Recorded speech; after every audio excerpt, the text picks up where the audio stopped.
स्वागत आप सभी का आपके अपने इस ब्यूटीफुल से चैनल में। तो बच्चों आज अपन पढ़ेंगे रे ऑप्टिक्स का लेक्चर नंबर 21। क्लियर है।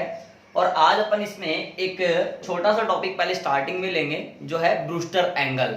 उसके बाद में हम पढ़ेंगे real depth and upper and depth, जो कि काफी इंपोर्टेंट टॉपिक है। उस पर काफी अच्छे अच्छे सवाल अपन लोग देखेंगे। क्लियर है। तो आप लोग ध्यान से देखिएगा, नोट्स बनाने के लिए रेडी हो जाइए और हेडिंग नोट करिए ब्रूस्टर एंगल। क्या हेडिंग नोट करना है बच्चों आप लोगों को? ब्रूस्टर एंगल, इसको कहते हैं ब्रूस्टर कोण। क्लियर, बात समझना।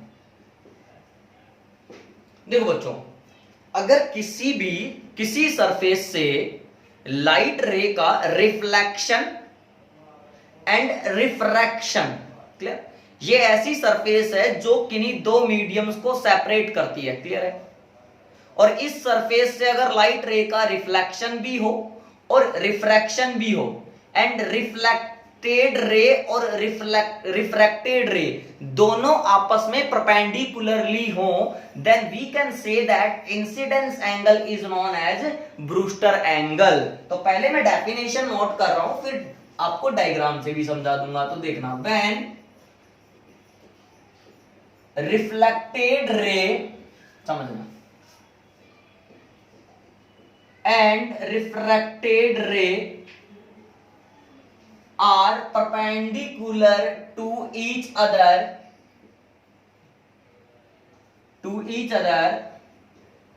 then incidence angle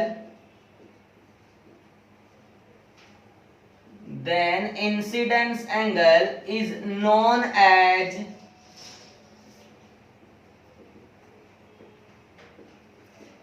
Brewster angle. It is denoted by theta B. ध्यान से देखो, यानी जब रिफ्लेक्टेड रे एंड रिफ्रैक्टेड रे यानी परावर्तित किरण और अपवर्तित किरण दोनों एक दूसरे के परपेंडिकुलर आए, तो इंसिडेंस एंगल की वैल्यू क्या कहलाती है? ब्रूस्टर एंगल कहलाती है। और इसको किससे डिनोट किया जाता है बच्चों? थीटा बी से। मैं देखो आपको इसको डायग्राम से भी थोड़ा एक्सप्लेन करता हूं। इसका फॉर्मूला हम लोग कैलकुलेट करते हैं। देखिए, मान लीजिए कि ये एक ऐसी सरफेस है जिससे लाइट रे का रिफ्लेक्शन भी होगा और रिफ्रैक्शन भी होगा। मैंने कहा कि कोई लाइट रे इस तरह से आई किसी इंसिडेंस एंगल आई पर, बात समझना, रिफ्लेक्ट हुई, तो हमें पता है रिफ्लेक्शन के लोग कहते हैं कि इंसिडेंस एंगल और रिफ्लेक्शन एंगल आपस में क्या होते हैं बच्चों? बराबर होते हैं। क्लियर। अब रिफ्रैक्शन होगा, जाना था ऐसे, रास्ता भटकना पड़ेगा, चली गई ऐसे, मान लीजिए, तो ये एंगल मान लेते हैं रिफ्रैक्शन एंगल। जो भी रेज हमें दिखाई पड़ रही है बच्चों, उनके नाम भी हम नोट कर सकते हैं। ये वाली लाइट रे क्या है? इंसिडेंट रे है, आपतित किरण है। बच्चों ये क्या है? सर ये रिफ्लेक्टेड रे है। वेरी गुड बच्चों। बच्चों ये कौन सी है? सर ये रिफ्रैक्टेड है, अपवर्तित है। और रिफ्लेक्टेड एंड रिफ्रैक्टेड एक दूसरे के क्या है? परपेंडिकुलर है, यानी इनके बीच का एंगल है 90 डिग्री। हम लोगों को इंसिडेंस एंगल यानी आई निकालना है, क्योंकि आई इस केस में क्या कहलाएगा? थीटा बी कहलाएगा। जब रिफ्लेक्टेड और रिफ्रैक्टेड के बीच में एंगल 90 डिग्री होगा तो आई ही ब्रूस्टर एंगल कहलाएगा। तो हमारा जो टारगेट है बच्चों वो आई ही निकालना है। तो जरा ध्यान से देखें, मुझे अगर आई निकालना है तो पहले आर निकालना पड़ेगा। अब आर कैसे निकालेंगे? तो हम लोग ध्यान से देखते हैं कि ये जो नॉर्मल वाली लाइन है बच्चों, इस लाइन पर ये तीनों angle I, 90 degree and R, तीनों एंगल को अगर मिला दिया जाए तो ये तीनों एंगल मिलकर के किसके इक्वल हो जाएंगे? सर 180 के इक्वल हो जाएंगे। बिल्कुल बच्चों, फ्रॉम फिगर हमने कहा I plus 90 plus R is equal to हो गया 180 डिग्री। ध्यान से समझना, तो यहां से I plus R is equal to आ गया 90 डिग्री। तो सीधी सी बात है, R की वैल्यू आ गई 90 माइनस आई। Equation number. अब सीधी सीधी कहानी है कि अगर यहां पर हम लोग स्नेल्स लॉ यूज कर लें तो हमारा काम हो जाएगा बच्चों। स्नेल्स लॉ कहता है mu sin i is equal to mu sin r, हाँ या ना। तो बच्चों मान लीजिए इस मीडियम का, ये मीडियम 1 है, रिफ्रैक्टिव इंडेक्स म्यू1 है, और ये मीडियम 2 है जिसका रिफ्रैक्टिव इंडेक्स म्यू2 है। तो mu sin i as it is, mu sin r। बच्चों r की जगह क्या चिपका डालो, 90 माइनस आई, चिपकाना हमें अच्छे से आता है। तो mu sin i is equal to mu sin 90 minus theta cos theta, यहां पर i ही थीटा है तो कोस i। बच्चों कोस को इधर ले आओ, म्यू1 को इधर ले जाओ, तो sin i बटा cos i is equal to mu upon mu, हाँ या ना। अब बच्चों साइन अपॉन कोस क्या होता है, tan, तो tan i is equal to mu upon mu. चूंकि जब रिफ्लेक्टेड एंड रिफ्रैक्टेड के बीच 90 डिग्री हो तो i को ही क्या कहते हैं, थीटा बी। तो मैंने यहां i को हटाया, क्या लगाया, थीटा बी लगाया। tan थीटा बी बराबर आया म्यू2 अपॉन म्यू1। यहां से अगर थीटा बी निकालना चाहूं तो बच्चों मुझे मिल जाएगा tan इनवर्स म्यू2 अपॉन म्यू1, हाँ या ना। क्या मेरी बात आप लोगों को समझ में आती है क्या? तो बच्चों सीधी सी बात है, ब्रूस्टर एंगल क्या होता है, जब परावर्तित और अपवर्तित किरणें लंबवत होती हैं तो जिस एंगल पर किरण आपतित हुई है यानी आपतन कोण, इंसिडेंस एंगल की वैल्यू को ही हम क्या कहते हैं, ब्रूस्टर एंगल कहते हैं। क्लियर है? इस पर अपन एक सवाल लेते हैं बच्चों, ठीक है, एक सवाल देखते हैं, आइए।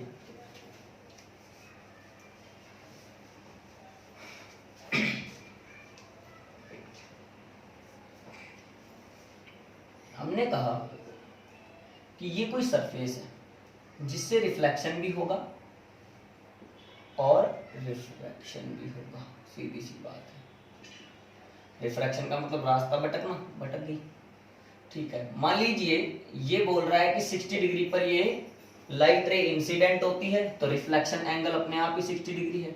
रिफ्रैक्शन एंगल नहीं बताया है, बोला है रिफ्रैक्टेड एंड रिफ्लेक्टेड दोनों एक दूसरे के परपेंडिकुलर है। ये रिफ्लेक्टेड रे है और बच्चों ये मेरे पास रिफ्रैक्टेड रे है, और ये मेरे पास कौन सी रे है, इंसिडेंट रे है। समझ गए? तो बोला क्या है, ये जो लाइट रे है वो एयर से किसी मीडियम में आ रही है, तो बोला क्या है, फाइंड द वैल्यू ऑफ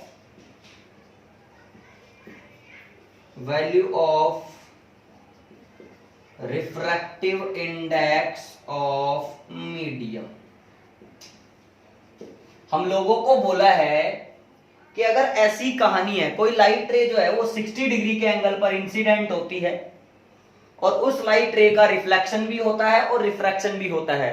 चूंकि रिफ्लेक्टेड एंड रिफ्रैक्टेड रे 90 डिग्री पर है तो बताना है कि इस मीडियम का जो रिफ्रैक्टिव इंडेक्स आएगा वो कितना आएगा। तो बच्चों सबसे पहले हम लोगों को क्या फाइंड करना पड़ेगा, आर फाइंड करना पड़ेगा। चूंकि नॉर्मल वाली लाइन पर ये तीनों एंगल हैं 60 प्लस 90 प्लस आर, तो हम कह सकते हैं फ्रॉम फिगर, बिल्कुल आसान सी कहानी बनेगी, 60 plus 90 plus R is equal to 180 degree. बच्चों 90 प्लस 60 ये हो गया 150, तो आर की वैल्यू आ गई 180 माइनस 150, कुल मिलाकर के मेरे पास रिफ्रैक्शन एंगल आ गया 30 डिग्री, 30 डिग्री। ठीक है, अब बच्चों अगर मैं स्नेल्स लॉ लगा दूं तो मेरा काम हो जाएगा by Snell's law. Mu sine I is equal to mu sine R. समझना, तो म्यू1 यानी एयर का रिफ्रैक्टिव इंडेक्स 1 होता है, साइन आई कितना है 60 डिग्री है, म्यू2 हमसे पूछा है, म्यू मान लिया, आर हम लोगों ने निकाला था कितना आया 30 डिग्री, तो साइन 30, साइन 60 कितना होता है √3/2, म्यू इंटू साइन 30 कितना होता है 1/2, 2 ने 2 को मार डाला, तो बच्चों म्यू की वैल्यू कितनी आ गई √3, हाँ या ना। बिल्कुल आसान सा कॉन्सेप्ट है। आई होप आपको समझ में भी आया होगा। क्लियर है? अब बच्चों एक थोड़ा अच्छा सवाल लेते हैं। आइए एक नेक्स्ट क्वेश्चन और करते हैं, और देखते हैं बच्चों, और सवाल देखते हैं। आइए समझिए।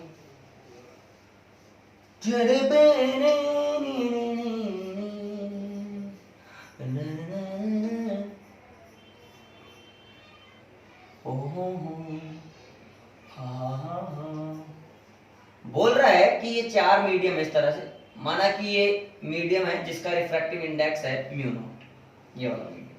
सर पैक कर दो प्लीज। मैंने कहा ठीक है बेटा, प्लीज क्यों बोल रहा है?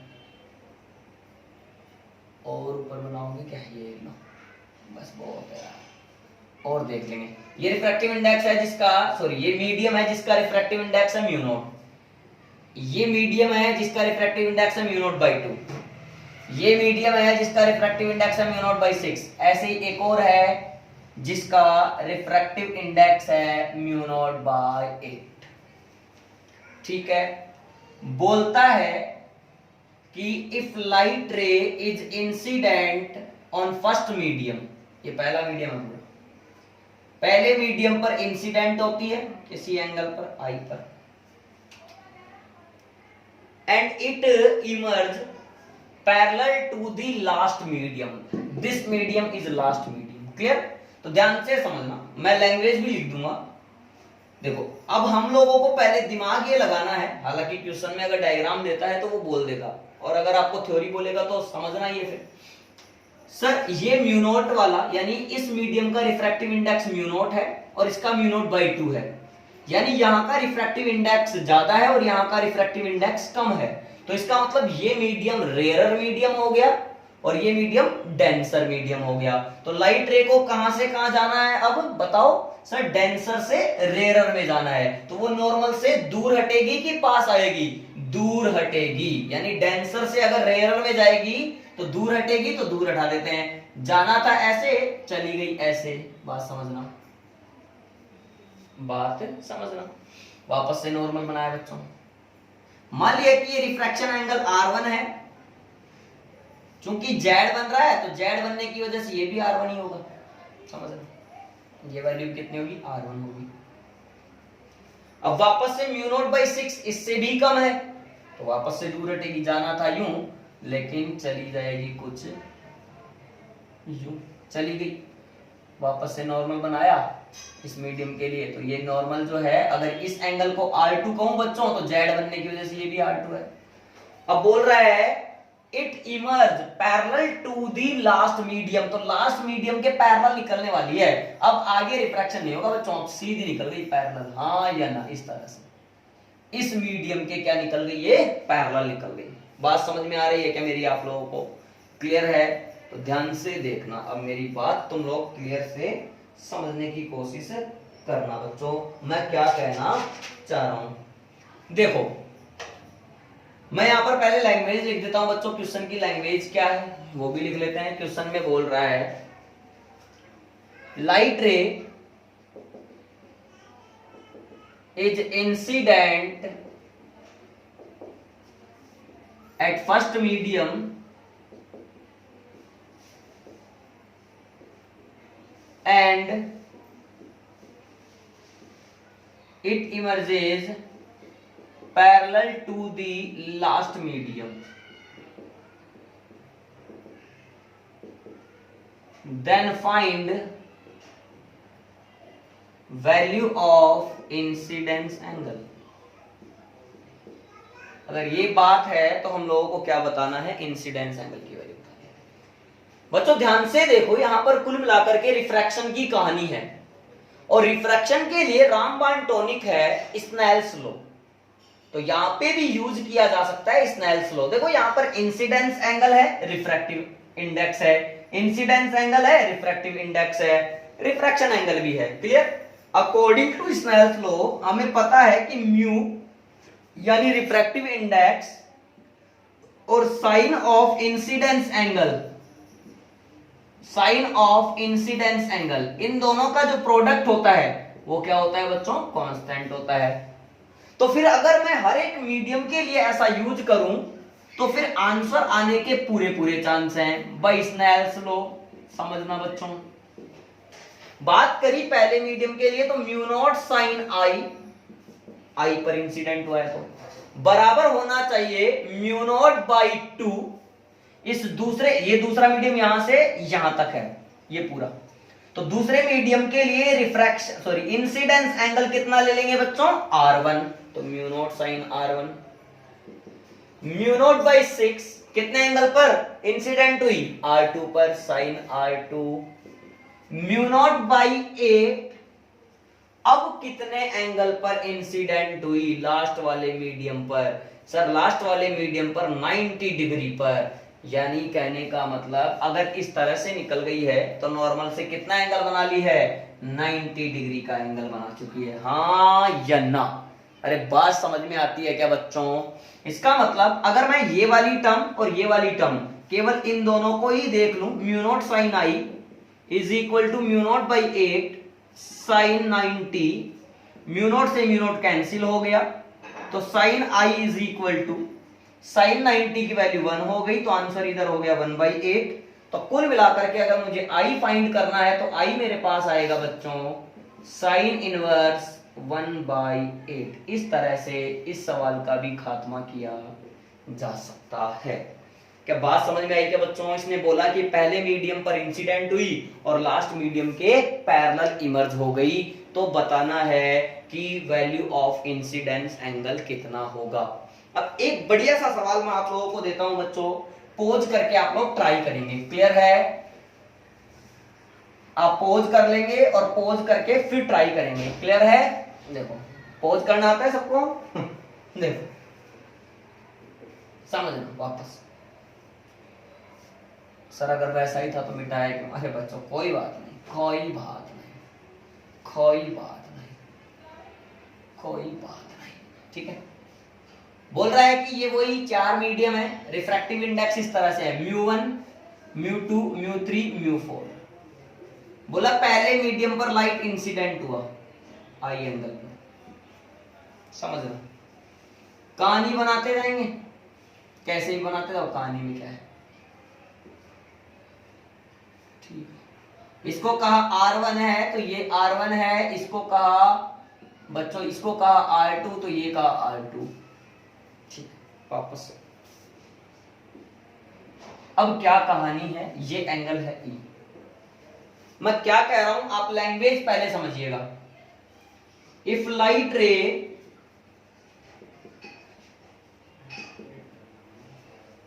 Is incident at first medium या ऑन फर्स्ट मीडियम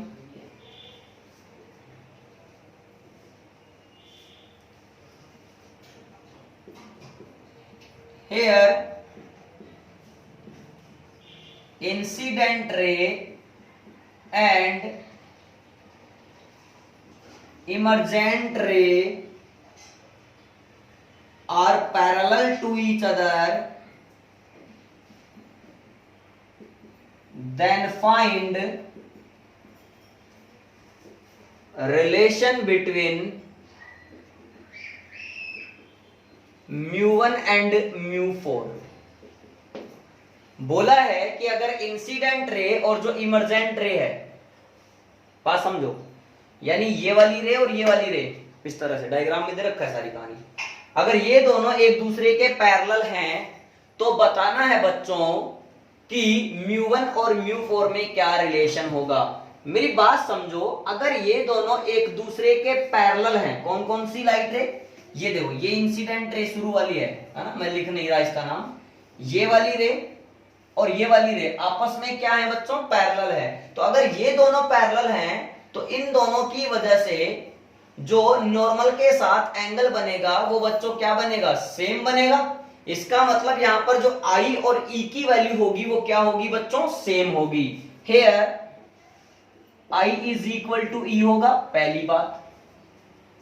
अब स्नेल्स लॉ यूज करेंगे, तो स्नेल्स लॉ लगाया मैंने, μ1 sine I is equal to, समझना, μ2 sine R1 is equal to μ3 sin R2 is equal to μ4 sin E, μ4 sin E। Clear है? अब अगर इस तरह से हम लोग इसको सोल्व करेंगे बच्चों, तो ध्यान से देखें तो μ1 is equal to μ1 sin E is equal to आ गया μ4 sin E। यहां से sin I बराबर sin E हो जाएगा, तो μ1 बराबर क्या हो जाएगा बच्चों? μ4 हो जाएगा। यानी अगर incident ray and emergent ray are parallel to each other, then we can say that refractive index for any two medium will be equal. Clear है? तो फटाफट इतना पोज करके आप नोट करें पहले। तो आ गया बच्चों समझ में? तो मतलब यहां पर ये एक कंक्लूजन आ गया कि इंसिडेंट रे एंड इमर्जेंट रे अगर एक दूसरे के पैरेलल हो तो फिर क्या होता है? रिफ्रैक्टिव इंडेक्स उन दोनों मीडियम्स के लिए क्या हो जाते हैं बच्चों? इक्वल हो जाते हैं। तो अपन एक कंक्लूजन यहाँ पर नोट कर, किसी को ये तो कंफ्यूजन नहीं है ना सर यहाँ पे ई क्यों ले लिया, अरे यार यहाँ जाए ये जाएगी, समझना, तो यहाँ तू नॉर्मल बनाएगा तो ये एंगल भी तो ई होगा ना। Clear?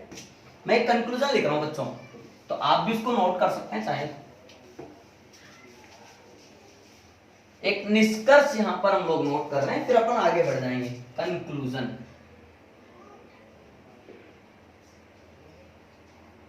For any two medium या इन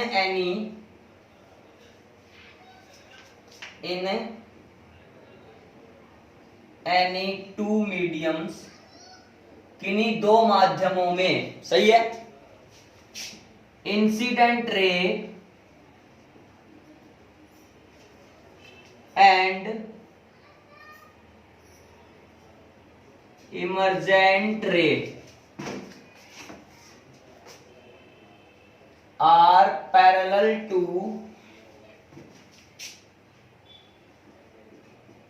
each other, then refractive index for these mediums will be equal।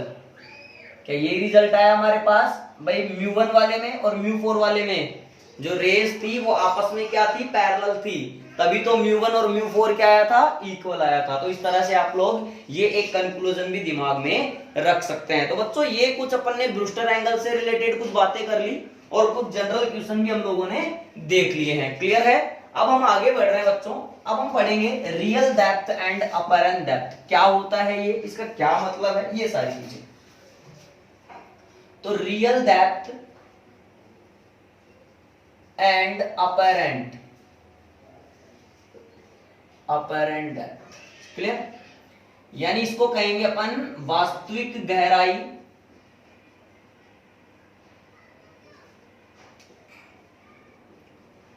एवं आभासी गहराई। क्लियर? समझना। अरे बच्चों अपन ये बात पहले भी 10th क्लास में भी हमने सुनी है कि जैसे अपन ने कहा कि कोई पानी का टैंक है या कोई पानी का मटका है, ठीक है, पानी से भरा हुआ कोई मटका है और उसमें हमारा सिक्का गिर जाए, तो हम जब सिक्के को देखते हैं बाहर से तो सिक्का ऐसा नहीं है कि उसके पैंदे में नजर आता है, वो पैंदे से थोड़ा ऊपर उठा हुआ नजर आता है। तो इसका मतलब अगर वो ऊपर उठा हुआ है, मान लीजिए एक्चुअल में वो वहां है लेकिन जब हम देख रहे हैं तो यहां नजर आ रहा है, तो पानी की सरफेस से यहां की जो डिस्टेंस है जो नजर आ रही है वो हो गई आभासी और जो एक्चुअल में है वो हो गई वास्तविक। लेकिन इसमें कुछ नाटक चलता है बच्चों कि ऑब्जेक्ट सघन माध्यम में है, इसे विरल माध्यम से देखा जा रहा है, यानी ऑब्जेक्ट डेंसर में है, देख रहे हैं रेयरर से, ऑब्जेक्ट रेयरर मीडियम में है, देखा जा रहा है डेंसर से। तो किस तरह का क्या चक्कर है, जरा हम लोग इसको समझने की कोशिश करते हैं। आइए, मैंने केस नंबर 1 लिया बच्चों, यहां पर case first. when object is placed in denser medium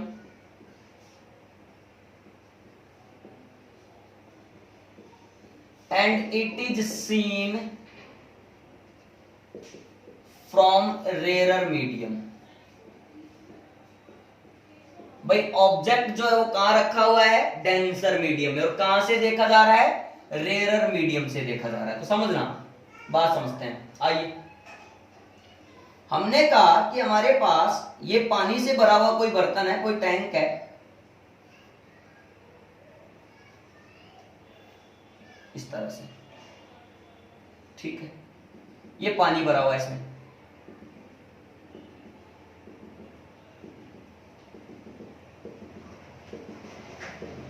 और मान लीजिए कि इसके बॉटम पर यानी इसके पैंदे में कोई एक ऑब्जेक्ट रखा हुआ है जिसका नाम है ओ। बात समझना। और इसको कहां से देखा जा रहा है बच्चों, बाहर से देखा जा रहा है। बाहर एयर है यानी डेंसर मीडियम है। मैं डेंसर मीडियम लिख देता हूं फिलहाल, डेंसर। क्लियर। इसका रिफ्रैक्टिव डेंसर नहीं बच्चों, रेयरर मीडियम।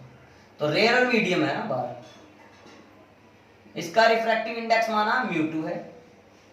बच्चों यहां पर ये डेंसर है, जहां पे ऑब्जेक्ट रखा हुआ है वो कैसा मीडियम है, डेंसर मीडियम है। इसका रिफ्रैक्टिव इंडेक्स माना है हमने μ1। अब ये जो है ये रिफ्रैक्टिंग सरफेस है, तो इस ऑब्जेक्ट O की इस रिफ्रैक्टिंग सरफेस से जो एक्चुअल डिस्टेंस है उसको कहेंगे रियल डिस्टेंस या real depth. Distance, real position, real depth, इस तरह से चर्चाएं करेंगे। अब बच्चों ये दिखाई कहां देगा, ये अपन थोड़ा भी सीख रहे हैं। तो देखिए आप, इसको मैं मिटा दे रहा हूं, पहले डायग्राम कंप्लीट करता हूं।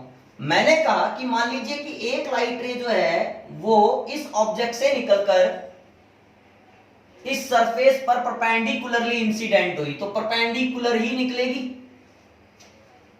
और एक लाइट रे इस तरह से किसी एंगल पर, यानी ये नॉर्मल है, इस नॉर्मल से एंगल आई बनाते हुए यहां पर ये लाइट रे इंसिडेंट हुई। अब ध्यान से देखो, लाइट रे डेंसर से कहां जा रही बच्चों, रेयर में। जब भी डेंसर से रेयर में जाती है तो फिर सर नॉर्मल से दूर हटती है, तो नॉर्मल से दूर हटेगी, इस तरह से हटा देते हैं। और अगर नॉर्मल से दूर हटेगी तो बच्चों जब इसको पीछे की तरफ बढ़ाएंगे तो यहां पर कहीं पर जहां ये आकर मिलेगी वहां बनेगा इस ऑब्जेक्ट का इमेज। तो इस यहां से लेकर के यहां तक की यानी सरफेस से लेकर के इस इमेज की हाइट को कहेंगे अपर एंड डेप्थ डी डैश। इस पॉइंट को मैंने नाम दिया P, इसको नाम दिया Q। समझना, ये एंगल I है तो Z बनने की वजह से ये एंगल भी I होगा। अरे समझो, ये एंगल भी I होगा। और यहां पर ये रिफ्रैक्शन एंगल R है, तो ये एंगल भी कितना होगा, R होगा। तो यहां पर ध्यान से देखें तो दो ट्राइंगल बन रहे हैं बच्चों, POQ एंड PIQ। समझते जाना। आपने क्या कहा था सर, यहां पे रेयरर मीडियम है, लिख देता हूं। इसका रिफ्रैक्टिव इंडेक्स सर आपने कितना माना है, μ2 माना है। समझ गए, ठीक है। इन ट्राइंगल POQ, देखो POQ में क्या हो रहा है बच्चों, ये थीटा है तो इसके सामने की साइड हो जाएगी परपेंडिकुलर, ये हो जाएगा बेस। तो हम कहेंगे tan थीटा बराबर लंब बटे आधार। तो tan I is equal to PQ upon OQ। तो PQ upon D, equation number 1, क्योंकि OQ क्या है, D है। इन ट्राइंगल PIQ, देखना बच्चों, tan R is equal to PQ upon बोलो IQ। tan R is equal to PQ upon IQ। तो बच्चों PQ upon D dash, equation number 2। क्या लगा लें, स्नेल्स लॉ लगा लें, by Snell's law, by Snell's law. Clear. तो बच्चों ध्यान से देखें, स्नेल्स लॉ लगाएंगे, μ1 sin I is equal to μ2 sin R। अब यहां पर जो एंगल I और एंगल R है वो बहुत छोटे बन रहे हैं क्योंकि पैराएक्सियल लाइंस हैं। तो अगर ये एंगल छोटे हैं तो साइन आई और साइन आर को अपन tan आई और tan आर के इक्वल ले सकते हैं। मैं यहां लिख देता हूं μ1 tan I is equal to μ2 tan R. यहां पे मैंने लिखा I and R are very small, then sin I को ले लिया हमने tan I और sin R को हमने ले लिया बच्चों tan R। Clear? tan I की वैल्यू ऊपर से रख दी बच्चों मैंने, क्योंकि देखो ना यार, अरे जब थीटा छोटा होता है तो sin थीटा थीटा के बराबर होता है और tan थीटा भी थीटा के बराबर होता है, लेकिन cos थीटा 1 के बराबर होता है जब थीटा बहुत छोटा होता है। तो अगर ये दोनों ही थीटा होते हैं तो sin बराबर tan बोल सकते हैं। तो μ1 tan I कितना है? PQ upon D। μ2 tan R कितना है? PQ upon D dash. बच्चों PQ ने PQ को कैंसिल कर दिया तो यहां से D डैश की वैल्यू कितनी आ रही है? D dash is equal to μ2 upon μ1 into में D आ रही है। मैं ध्यान से देखूं तो D डैश बराबर आ रहा है μ2 अपॉन μ1 इनटू D। अच्छा बच्चों ये D डैश क्या है? सर ये है अपर एंड डेप्थ।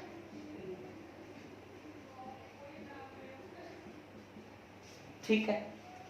ये D क्या है? ये है रियल डेप्थ। ठीक है। अच्छा ये μ1 एंड μ2 क्या है? सर μ1 उस मीडियम का रिफ्रैक्टिव इंडेक्स है जहां ऑब्जेक्ट रखा हुआ है, μ2 उस मीडियम का रिफ्रैक्टिव इंडेक्स है जहां से देखा जा रहा है। क्लियर है? अब ये कोई फिक्स मत कर लेना कि μ1 और μ2 जो है वो हमेशा इस डेंसर का होता है, μ1 डेंसर का होगा और μ2 रेयर का होगा। ऐसा नहीं है बच्चों। μ1 उस मीडियम का रिफ्रैक्टिव इंडेक्स माना है मैंने जहां ऑब्जेक्ट रखा हुआ है, μ2 उस मीडियम का रिफ्रैक्टिव इंडेक्स माना है मैंने जहां से देखा जा रहा है। क्लियर है? हाँ, यहां से मुझे एक बात और समझ में आई कि D डैश और जो D है वो कहां से मीजर हो रहे हैं बच्चों? वो सरफेस से ही मीजर हो रहे हैं। ये मैं आगे वाले केस में लिख दूंगा। क्लियर है? अच्छा यहां से एक और चर्चा भी समझ में आती है कि D डैश जो है वो छोटा आ रहा है किसके कंपैरिजन में? D के कंपैरिजन में। यानी अगर ऑब्जेक्ट डेंसर मीडियम में हो और हम उसे रेयरर मीडियम से देख रहे हो तो फिर वो हमें थोड़ा पास नजर आता है। क्लियर है? बात समझ में आ रही है? तो सेकंड केस ले लेंगे और कंक्लूजन में ये सारी चीजें अपन नोट कर लेंगे। अब सेकंड केस देखते हैं बच्चों। आइए, when object is placed in rarer medium and it is seen from denser medium. देखिए इसको मैं आपको दूसरे तरीके से समझा देता हूं। ऑब्जेक्ट कहां रखा हुआ है बच्चों? बोलो रेयरर मीडियम में, और देखा कहां से जा रहा है? डेंसर मीडियम से। ये रिफ्रैक्टिंग सरफेस मान लो आप। ठीक है। ऑब्जेक्ट रखा हुआ है रेयरर मीडियम में, तो यहां पे रेयरर मीडियम, ये ऑब्जेक्ट रखा हुआ है। समझ लो? ठीक है। माना इस तरह से ये इंसिडेंट हुई रिफ्रैक्टिंग सरफेस पर, ये रिफ्रैक्टिंग सरफेस है, कोई प्रॉब्लम नहीं है। अरे पहले यूं लिटाकर मान रहे थे यार पानी की सरफेस को, आज यूं खड़े कर दिए तो क्या बुरा मान गए? ये रिफ्रैक्टिंग सरफेस है, ये रेयरर मीडियम है जहां ऑब्जेक्ट रखा होता है उस मीडियम का रिफ्रैक्टिव इंडेक्स μ1, जहां से देखा जाता है उस मीडियम का रिफ्रैक्टिव इंडेक्स μ2। ये डेंसर मीडियम है। ये नॉर्मल बना लिया बच्चों मैंने, समझना। अब मुझे क्या पता है कि सर अगर मैं रेयरर से डेंसर में जाऊंगा तो नॉर्मल के पास आऊंगा। ठीक है। अब अगर मैं नॉर्मल के पास आऊंगा तो बच्चों इस तरह से आऊंगा। ठीक है। और अगर नॉर्मल के पास आऊंगा तो लगेगा कि ये लाइट रे यहां से आ रही है, यानी इसका इमेज कहां बनेगा बच्चों? यहां पे बनेगा।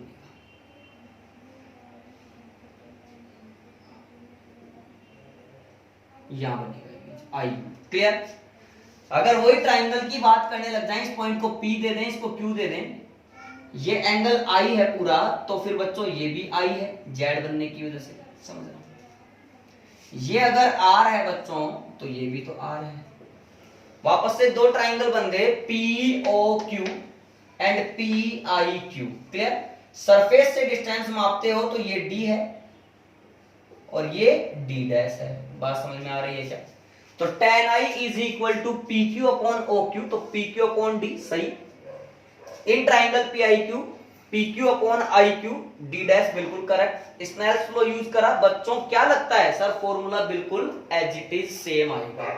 मैं भी यही कहने वाला हूं, लेकिन अभी भी मैं आपको यही कहूंगा कि म्यू1 उस मीडियम का रिफ्रैक्टिव इंडेक्स है जहां ऑब्जेक्ट रखा गया है, म्यू2 उस मीडियम का रिफ्रैक्टिव इंडेक्स है जहां से देखा जा रहा है। डी डैश अपरेंट डेप्थ है, अपरेंट पोजीशन है, अपरेंट डिस्टेंस है। डी रियल डिस्टेंस है, रियल पोजीशन है, रियल डेप्थ है। D dash and D always measured from, बोलो, सरफेस। ये ध्यान रखेंगे बच्चों। ठीक है, आगे बढ़ जाते हैं। अच्छा, यहां पर क्या हुआ था सर? ऑब्जेक्ट जो है वो रिफ्रैक्टिंग सरफेस से दूर नजर आ रहा था। कैसा नजर आ रहा था? दूर नजर आ रहा था। देखो मैं कुछ चीजें यहां लिख देता हूं। वेयर डी डैश बराबर अपरेंट डेप्थ, अपरेंट डेप्थ या डिस्टेंस, डी बराबर real depth, measured from surface.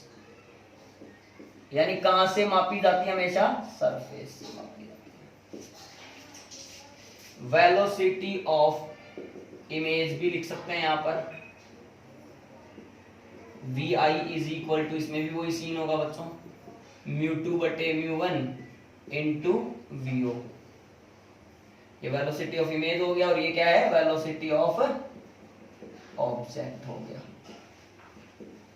इतना आप लोग नोट कर सकते हैं। Clear?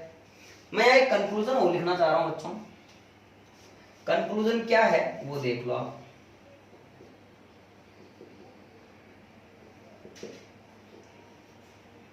When object is in denser medium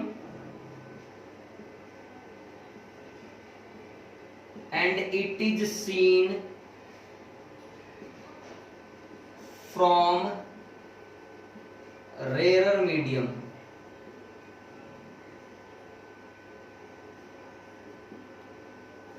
then and it is seen from rarer medium, then it appears to near, यानी D dash जो है ना बच्चों, इसमें क्या आया था? कम आया था। यही बात है। इसी प्रकार से when object is in rarer medium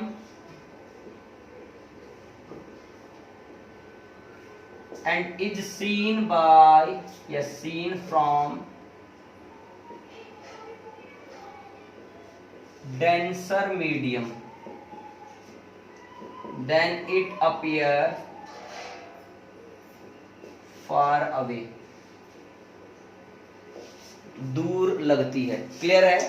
और वहां पर देखे तो पास लगती है। डी डैश ग्रेटर देन क्या आएगा बच्चों? डी आएगा।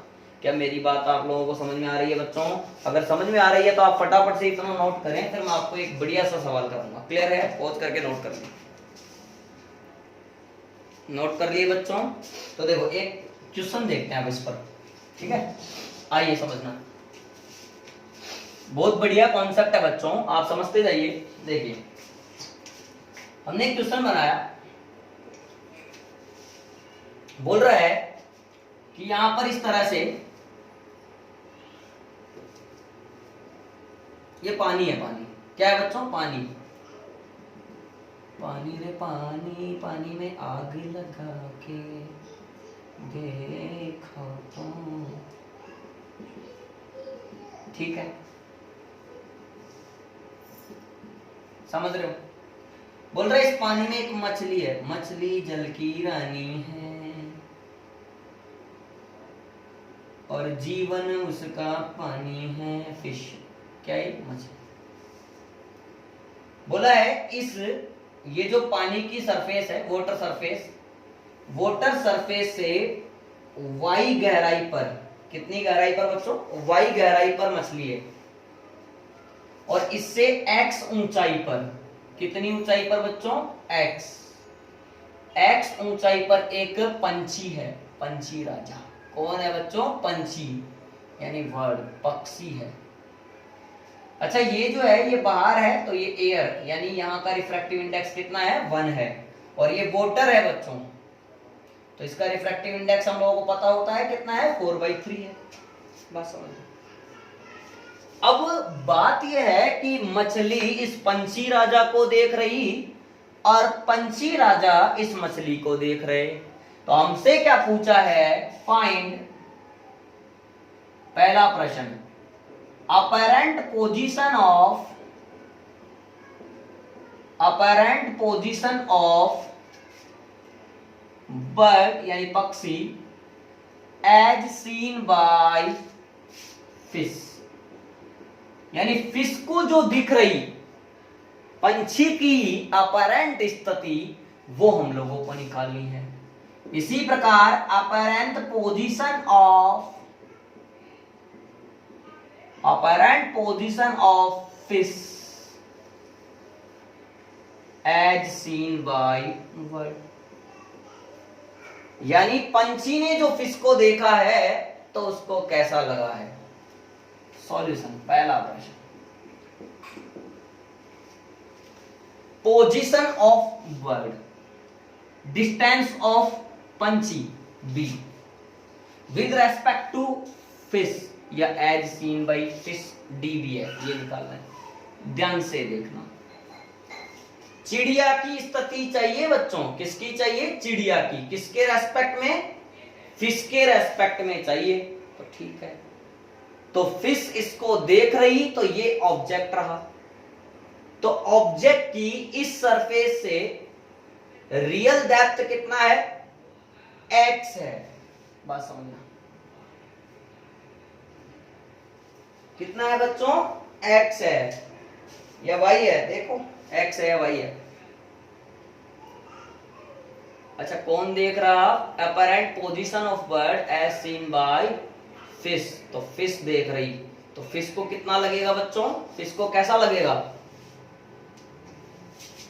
फिश जब देखेगा इस चिड़िया को तो इसको कहां दिखेगा, y तो ये है इसका, अब इसका कितना दिखेगा वो देखते हैं यहां से, तो y प्लस, ध्यान से देखो, μ2 अपॉन μ1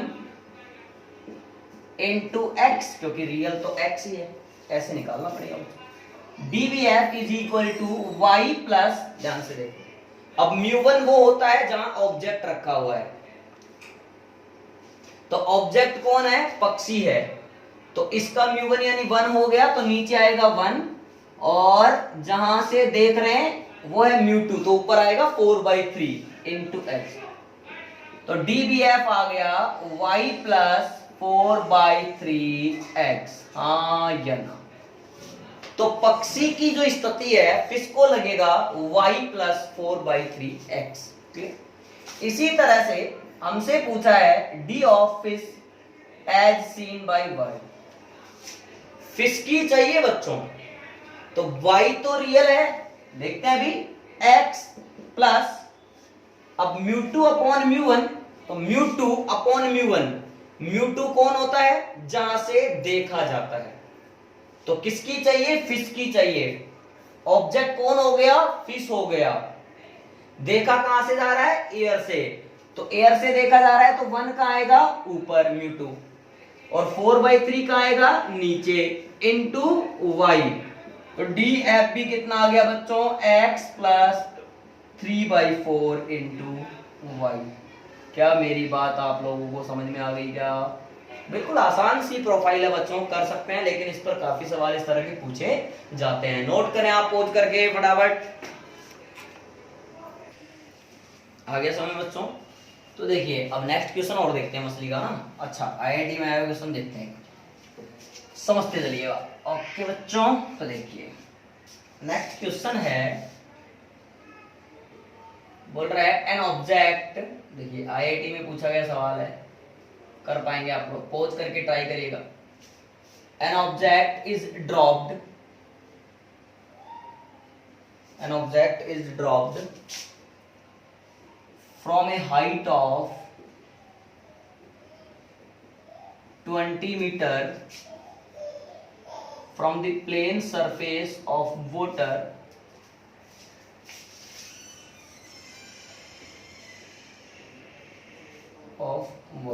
ठीक है. When this object, सवाल ध्यान से समझना, this object is at a position of 12.8 meter from ground,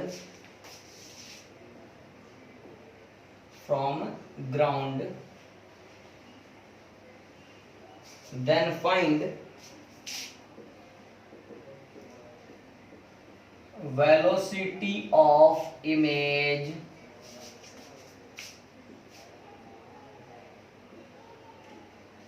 as seen by fish present in the water.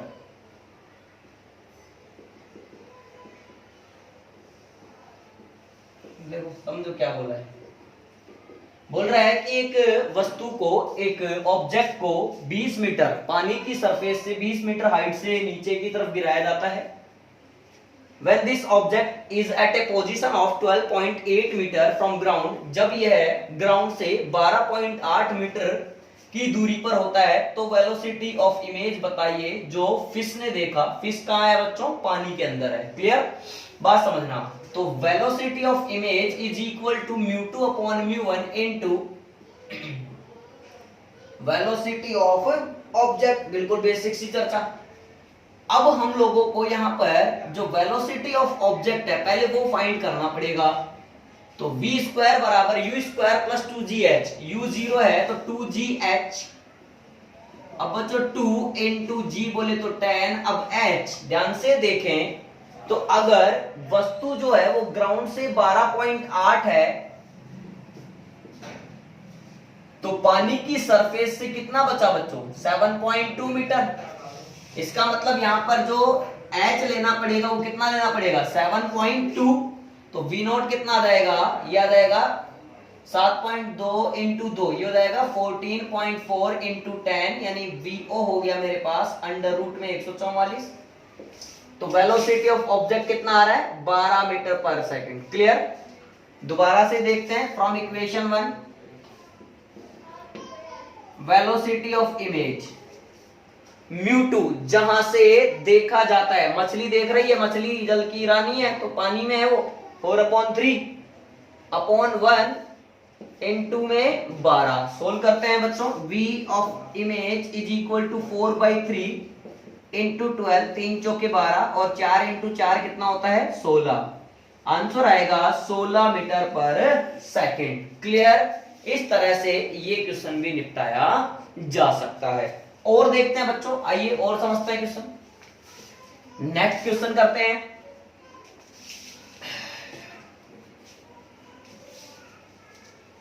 अब नेक्स्ट क्वेश्चन समझना. ठीक है? नेक्स्ट क्वेश्चन क्या बोल रहा है? इन क्यूबिक वेसल, यानी एक घनाकार, क्यूबिक वेसल ऑफ ग्लास, एक घनाकार कांच का बर्तन है. An air bubble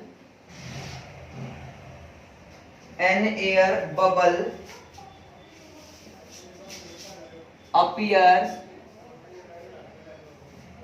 an air bubble appears at a distance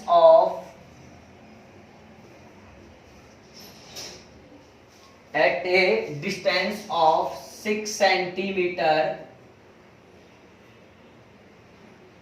on seeing from left side,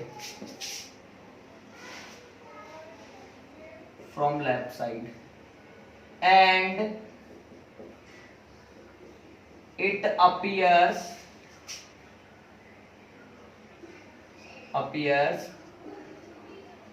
at a distance of 8 centimetre on seeing from right side. ठीक है बच्चों, बोल रहा है कि एक कांच का घनाकार बर्तन है, बना दिया, ध्यान से समझना। एक कोई क्यूबिक वेसल है जो कि कांच का बना हुआ है, हमने बनाया। अरे यार मार्कर में प्रॉब्लम हो रही है।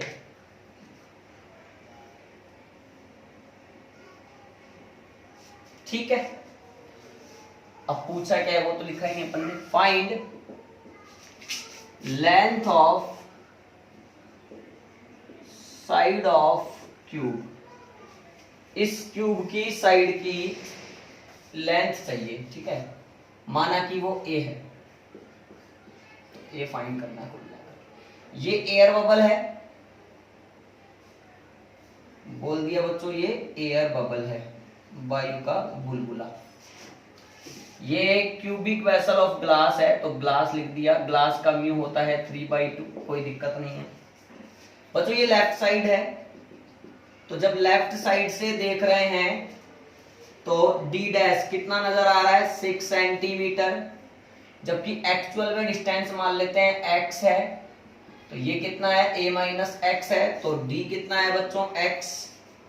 इसी प्रकार अगर राइट साइड से देखते हैं, समझना, तो d डैश कितना नजर आ रहा है, 8 सेंटीमीटर अपरेंट डिस्टेंस, जबकि d कितना है बच्चों, a माइनस एक्स है। बात समझना, अब बिल्कुल बेसिक सी चर्चा है, कोई दिक्कत नहीं है, ध्यान से देखो। एक बार लेफ्ट साइड के लिए यूज कर लो जो अपन ने फॉर्मूला सीखा था, और एक बार राइट साइड के लिए यूज कर लो। तो फॉर लेफ्ट साइड जब मैंने फॉर्मूला यूज करा, डी डैश बराबर म्यू2 अपॉन म्यू1 इनटू में डी, तो ध्यान से देखना। अब म्यू2 वो होता है जहां से देखा जाता है, तो म्यू2 यानी बाहर से देख रहे हैं, तो बाहर का मतलब एयर में से देख रहे हैं, तो ये हो गया 1 अपॉन ऑब्जेक्ट कहां रखा हुआ है, एयर बबल कहां रखा हुआ है, कांच में, 1/3/2 इनटू डी। बच्चों डी कितना है मेरे पास, x है, क्लियर है। अब डी डैश कितना है, बोलो 6, तो 6 is equal to 2/3 into x, तो यहां से x निकालते हैं पहले।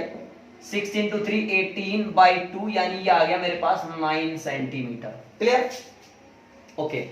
अब मैं किसके लिए यूज कर लूं बच्चों, राइट साइड के लिए। फॉर राइट साइड, अब मैं राइट साइड के लिए जब लगाऊंगा तो डी डैश बराबर म्यू2, वही कितना लेना पड़ेगा 1, म्यू1 कितना लेना पड़ेगा 3/2 इंटू डी कितना लेना पड़ेगा बच्चों, अब यहां पर बोलो a माइनस एक्स, बिल्कुल करेक्ट, सही।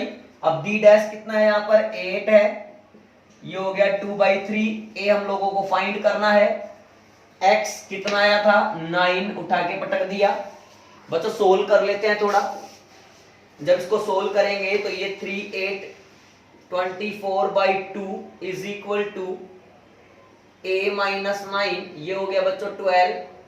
तो आंसर आ रहा है a is equal to 12 plus 9, यानी a की वैल्यू आ रही है बच्चों 21 सेंटीमीटर। क्या मेरी बात आप लोगों को क्लियर है क्या? अगर समझ में आ गया बच्चों तो फटाफट से पॉज करके आप इसको नोट कर लें। क्लियर है? तो नेक्स्ट क्वेश्चन एक और देखते हैं, आइए नेक्स्ट क्वेश्चन और करते हैं। तो आगे समझे तो नेक्स्ट क्वेश्चन आइए देखते हैं,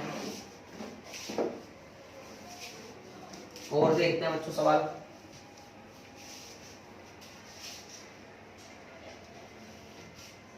एक सवाल और देखते हैं।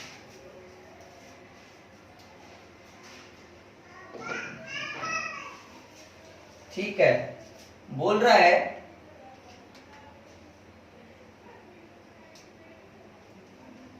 a lamp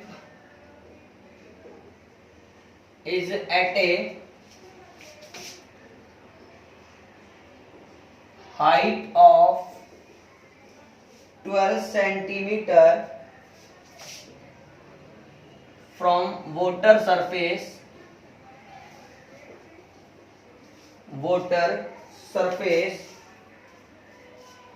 then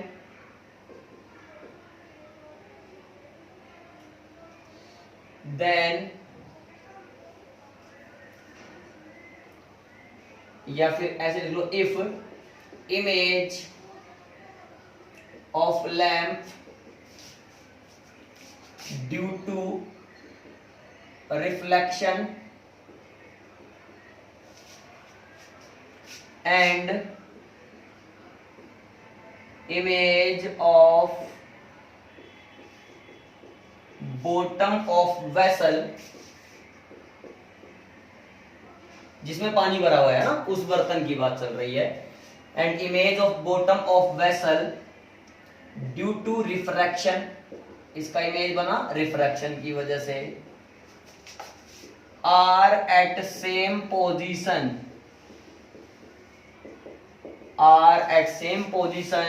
then find depth of vessel.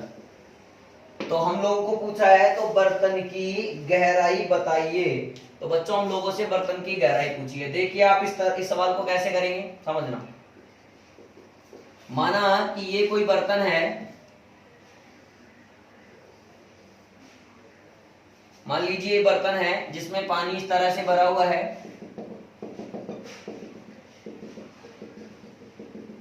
हम लोगों को बोला है इससे 12 सेंटीमीटर की दूरी पर एक लैंप रखा गया है। अब लैंप का और इस बॉटम का जो इमेज है वो सेम पोजीशन यानी एक ही जगह पर बनता है, तो बर्तन की गहराई माना कि x है तो वो हम लोगों को बतानी है। क्लियर है? तो ध्यान से देखें, मेरी बात समझना बच्चों। अगर इसका लैंप का रिफ्लेक्शन की वजह से इमेज बनेगा तो जितनी दूरी पर ऑब्जेक्ट होगा उतनी दूरी पर इसका इमेज बन जाएगा, क्योंकि प्लेन है। तो यहां पर मान लीजिए इमेज बना है जो कि ये 12 सेंटीमीटर ही रहेगा सरफेस से, और इस बॉटम का भी यहां पर ही इमेज बन रहा है। तो सीधी सी बात है, हम लोगों को रियल डेप्थ चाहिए, तो डी डैश बराबर μ2 अपॉन μ1 इनटू में डी। तो डी डैश हमारे पास कितना है बच्चों 12 है। μ2 देखो, अब मेरी बात सुनो, μ2 क्या होता है जहां से देखा जाता है। तो कहां से देखा जा रहा है बच्चों, कहां से देखा जा रहा है एयर से। क्लियर है? तो एयर कहां जाएगा 1 ऊपर आ जाएगा। μ1 जहां ऑब्जेक्ट रखा हुआ है 4/3। सर ये आपने एक बात बताओ, ऑब्जेक्ट यानी लैंप तो वहां रखा हुआ था, अरे तो भैया बॉटम यहां रखा हुआ था। तो कुल मिलाकर के एक बार जो इमेज बनेगा यानी एक बार जो इमेज बनेगा वो दूसरे वाले के लिए वर्चुअल ऑब्जेक्ट का काम करेगा, यानी दूसरी कंडीशन में जो इमेज है वही ना ऑब्जेक्ट हो जाएगा। तो कुल मिलाकर के ऑब्जेक्ट एक्चुअल में रहा कहां सर, इस वोटर में ही रहा। तो ऑब्जेक्ट जहां रहा उस मीडियम का रिफ्रैक्टिव इंडेक्स μ1 होता है, इसीलिए मैंने यहां नीचे क्या लिया 4/3 लिया। क्लियर? हम लोगों को d यानी x चाहिए, तो x is equal to 12 into 3 बटे में आ जाएगा, सॉरी ये 3/4 हो रहा है, तो 12 is equal to 3/4 into x। तो x बराबर आएगा 12 इंटू 4 बटे 3, तो ये हो गया 3 चौके 12, 4 चौक 16 सेंटीमीटर। तो कुल मिलाकर के इस बर्तन की बच्चों जो गहराई आने वाली है वो कितनी आने वाली है 16 सेंटीमीटर आने वाली है। क्लियर है क्या? फटाफट से पॉज करके पहले इतना नोट करें आप। ओके बच्चों, कर लिए नोट? तो आई होप आज का वीडियो भी आपको पसंद आया होगा और सारे कॉन्सेप्ट आपको समझ में आ गए होंगे। और आज के इस वीडियो में इतना ही काफी है। अब अपन नेक्स्ट टॉपिक जो पढ़ेंगे वो पढ़ेंगे टोटल इंटरनल रिफ्लेक्शन TIR। लेकिन उससे पहले मैं आपको इस टॉपिक से रिलेटेड कुछ क्वेश्चन और बताऊंगा नेक्स्ट वीडियो में बच्चों। और फिर भी अगर आपको कोई डाउट्स रह जाते हैं तो मुझे आप डाउट के लिए कमेंट सेक्शन में जरूर कमेंट करके बताएं। और रेगुलर पढ़ाई करते रहिए, रेगुलर देखते रहिए और वीडियो को ज्यादा से ज्यादा शेयर करिए ताकि ज्यादा से ज्यादा बच्चों तक ये वीडियो पहुंच सके। क्लियर है? थैंक यू बच्चों।